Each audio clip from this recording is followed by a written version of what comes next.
that will be joy, happiness, and unforgettable celebration. Monkey Honors, are you ready? Yeah! Okay, let's start. So may I call on Mr. Pino Francisco for the opening prayer?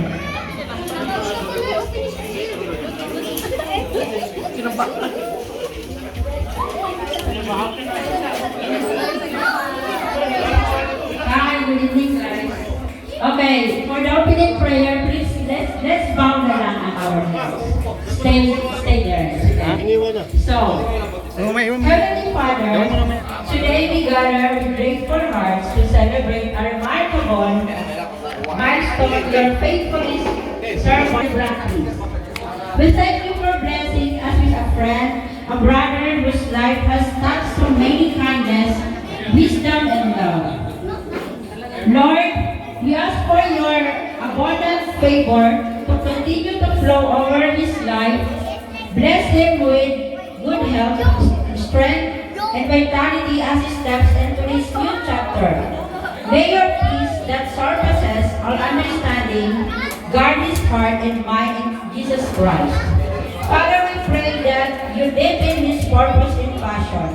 Let this day be filled with joy, fulfillment, and the knowledge that he is cherished beyond measure.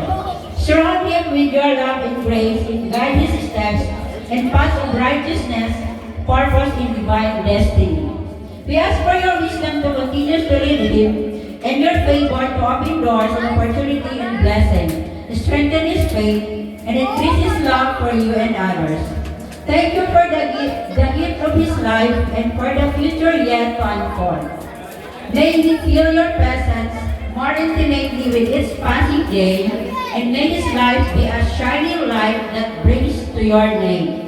Bless his family and endeavors and all he holds dear. In Jesus' mighty name we pray. Amen.